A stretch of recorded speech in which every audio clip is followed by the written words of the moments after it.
science class. In today's class we are going to understand the reaction between metals and water. Okay, we are going to see that how metals and non-metals react with water. Also we will be discussing the reaction between metals with acid and non-metals with acid.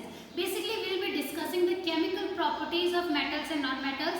If you remember the last class, you may know that we have already covered the reaction of metals and non-metals with oxygen. Okay, we have seen that when metals react with oxygen they give metal oxides. When non-metals react with oxygen they give non-metallic oxide. Okay, metal oxide are basic in nature, non-metallic oxides are acidic in nature.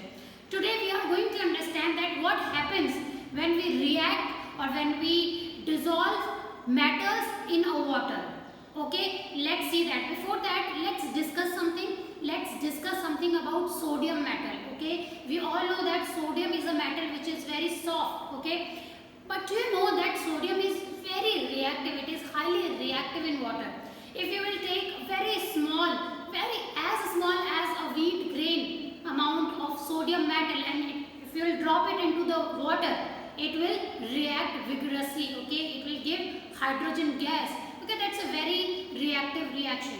Okay, so as you can see on the screen, children, you will see that sodium and potassium, these are the most reactive metals. Why they are reactive? Because they react very rapidly with water. By water we mean H2O. So okay, now in today's explanation, wherever I am using H2O, it means that it's a water. Obviously H2O is a water. So sodium reacts with oxygen in air. Okay, at room temperature, sodium is very highly reactive, so it reacts with air at room temperature, and by air we mean oxygen, because air consists of oxygen, carbon dioxide and moisture. Moisture means water content or H2O. So if you will leave sodium metal in open space, okay, at room temperature rather I would say, it will react. Okay, it will give rise to a reaction. So that is the reason why we store sodium into kerosene oil. Okay, sodium is stored under kerosene oil to prevent its reaction with oxygen, moisture and carbon dioxide. Okay, because sodium is highly reactive and it reacts very vigorously with water. Okay, let's see this example also. Suppose if you can remember about the rust. Okay, we know that rusting is a chemical change. It involves a chemical reaction. Why rusting cause? Okay, what causes rusting? Can you tell me what causes rusting? See, rusting occurs or rusting happens when iron, okay, iron is exposed to oxygen or moisture which is present in the atmosphere. By moisture again we mean H2O. So it converts into rust. Okay, that is iron oxide, which is known as rust. Okay, so we saw here that iron also reacts with water. Okay, but the way by which iron reacts with water is different from the way by which sodium reacts. Obviously this reaction is very slow.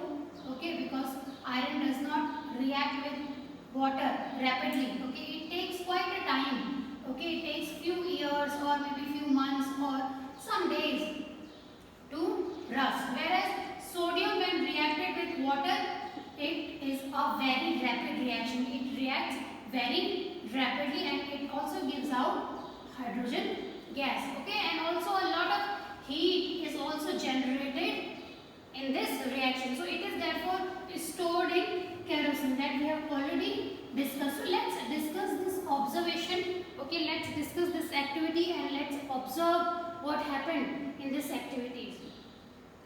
So suppose I take a beaker of water, you take any amount of water, okay, and take small piece of sodium, very small, like a wheat grain, okay, as small as a wheat grain, okay, and slowly dip it into the water. Okay, if you dip into the water, if you throw it into the water, you will find the bubbles coming out of it. Okay, those bubbles are of hydrogen gas, and you will see that after some time, okay, within fraction of second, that this beaker is heated up. Okay, so it shows that heat is also generated. Heat is also generated in this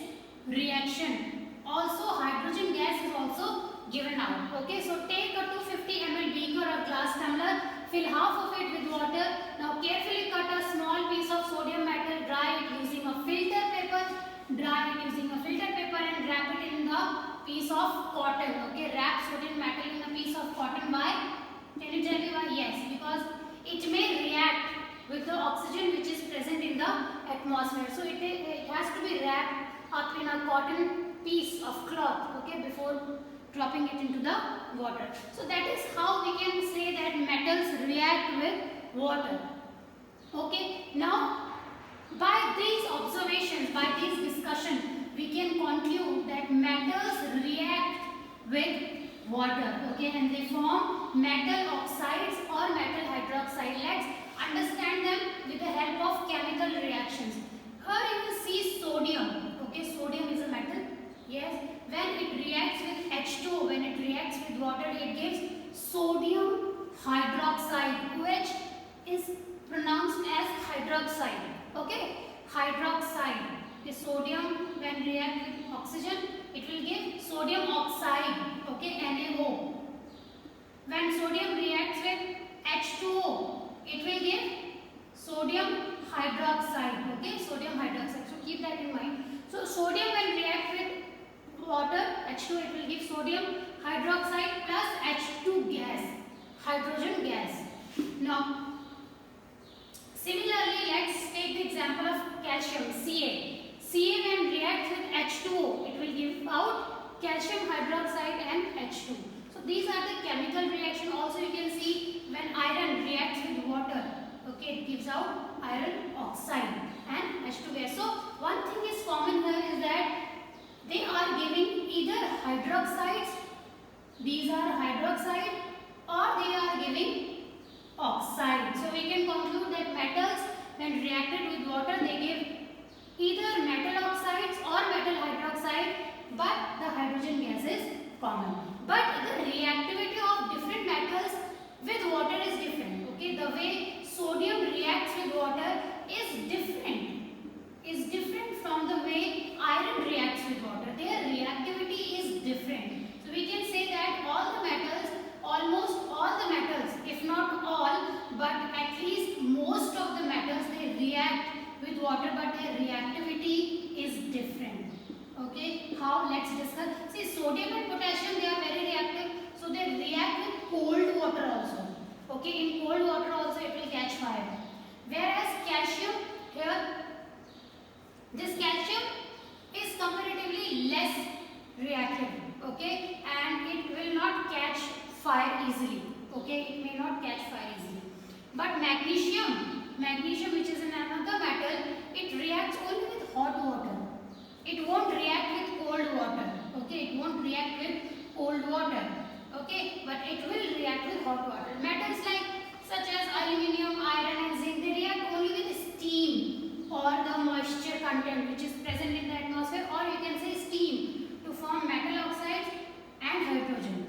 Whereas few metals like copper, okay, silver, like gold, they generally don't react with water, okay, they are less reactive with water, they generally don't react with water. That's the reason why we use gold and silver jewelry, because you must have seen your mother using gold and silver jewelry, yes, gold and silver jewelry, okay, ornaments, because they are less reactive with water, okay, they don't lose their shine, because we all know that metal are lustrous, they possess shiny appearance, whereas few metals can lose these shiny appearance when they are exposed with water, because they react with water, okay, whereas few metals, they don't generally react with water, okay, few metals as in silver, gold, like these metals, they have no effect on water. Whereas if we talk about non-metals, let's take the example of non-metals. That was the talk about metals. Now let's see how non-metals react with water, okay. So children, non-metals generally don't react with water, okay, non-metals generally don't react with water, okay, but some of the metals like phosphorus, okay, phosphorus is a metal which is very reactive in air. In air means oxygen, okay, phosphorus is a non-metal. Phosphorus is a non-metal, so this non-metal is very reactive with oxygen, but it is least reactive with water, okay. So in order to prevent this reaction of phosphorus with oxygen or air, we store some non-metals in water, okay. So Generally all the non-metals, they don't react with hydrogen, they don't react with water. So we use this quality of non-metals for storing them. Okay, if there is any non-metal which is very reactive at room temperature, by room temperature I mean the air. Okay, the normal room temperature. Suppose right now I am standing in a room temperature, there is no extra temperature. Okay, there is no applied temperature, there is no applied pressure, just room temperature and atmospheric pressure. So phosphorus, when in order to prevent phosphorus to react with oxygen, we store them in water. So that was the reaction between metals with water and reaction of non-metals with water. So we just saw that metals react with water and they give out metal oxide or non-metal oxide, whereas their reactivity differs from metal to metal. Some will react very violently, whereas some will react less violently, but generally they do react with metals. Okay, and their nature is again basic. Okay, when metal react with water, they form basic nature. Okay, their nature is, or their medium is basic. Alright, now let's see how metals and non-metals behave with acids. Okay, so in this picture you can see lithium when reacted with water. You can see here when lithium reacted with water, okay, it formed lithium hydroxide, LiOH plus H2. So this lithium doesn't react that violently. You can see few bubbles only. Okay, whereas if you will react sodium metal with water, so it will react quite vigorously. Whereas if you will see potassium, okay, so that potassium reacts very rapidly. Okay, that reaction is very spontaneous. Okay, as you can see the flames on the water, that is because potassium is highly reactive. That's why we store them in kerosene, because they are reactive in atmosphere also, because in atmosphere is also there are many water contents in the form of moisture or water vapors. So coming to the reactions with acids. Okay, so for that let's take few acids. Okay, so let's take few metals and non-metals in some beaker. Let's yes. Children. So in this, yes. So first of all, we'll just take few samples of metals and non-metals. We'll take few beakers. Okay, and we will put metals and non-metals in them. Suppose in this we have taken metals. Okay, and here we have taken non-metals. Okay, so what we will notice is that, and in all these beakers there is acid. Okay, in this there is acid, because we are understanding or we are discussing the reaction of metals and non-metals with that of acid. So in all these beakers, let's suppose we have taken acid. Let's suppose we have taken HCl, hydrochloric acid, or H2SO4. Okay, these two are acids. So in all these beakers we have taken acids, and in first three beakers I have dropped metal, and in this I have dropped non-metal. Okay, suppose sodium, potassium, calcium, all these things, and there phosphorus, sulfur and carbon. Suppose, okay. As soon as the metal is dropped inside the acid, in the metals, in the case of metal, you will find the bubbles coming out. You will find bubbles coming out. Okay, whereas in this case you will see there is no reaction. Okay, so by this we can conclude, okay, that metals react with acids and they give out hydrogen gas and they form salts. They form salts. Okay, why they form salts? Because we all know that metals are basic in nature. Okay, metals are basic in nature. Suppose this is the first beaker. Suppose these are the beakers in which we have put metal. Suppose this is the metal. Okay, and it has acidic medium. We are understanding the reaction of metals with acid. So you will notice in here is that as soon as you drop the metal, hydrogen gas will evolve. Okay, in all the cases. Now hydrogen gas will be evolved and you will get the salt.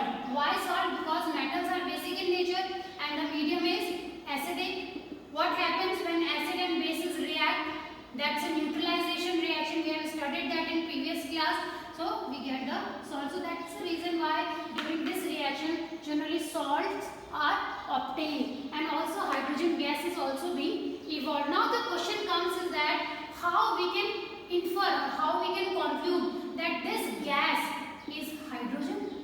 How we can confirm that? See, we can confirm this with a very simple observation or very simple activity. See, while doing this activity, okay, suppose I have taken this beaker, suppose I have taken sodium metal, okay, or any metal. You can take any of your favorite metal. Suppose I have taken calcium metal, okay, and this is the acidic solution. Suppose HCl.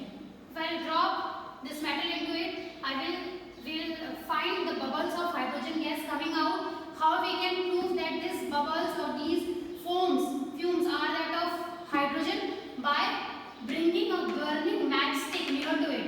As soon as you will bring a matchstick near it, you will hear a popping sound like this kind of sound you will hear. This proves that this foam or this gas is that of hydrogen. So this is a simple activity by which you can prove that the bubbles are that of hydrogen. Okay, so and we can conclude this that metals react with water to form metal oxides and hydrogen, and metals react with acids to form metallic salts. They form salts. Why? Because metals are basic in nature and we are putting metals into acid. So when acid react with bases, they form salt. Okay, that's a neutralization reaction. So we will get metallic salts and hydrogen. In the case of this Zn, that is zinc plus HCl, hydrochloric acid. This is zinc, and this is hydrochloric acid. So they will form zinc chloride, okay, which is a salt and hydrogen gas.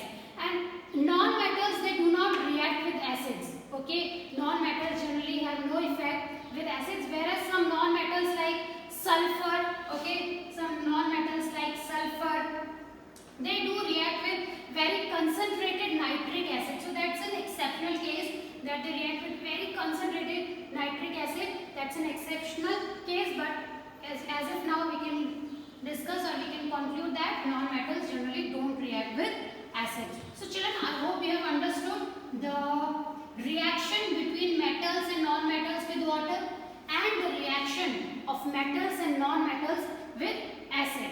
This much for today's class. I will see you in my next class, and in the next class we will understand the reaction of metals and non-metals with bases. Take care.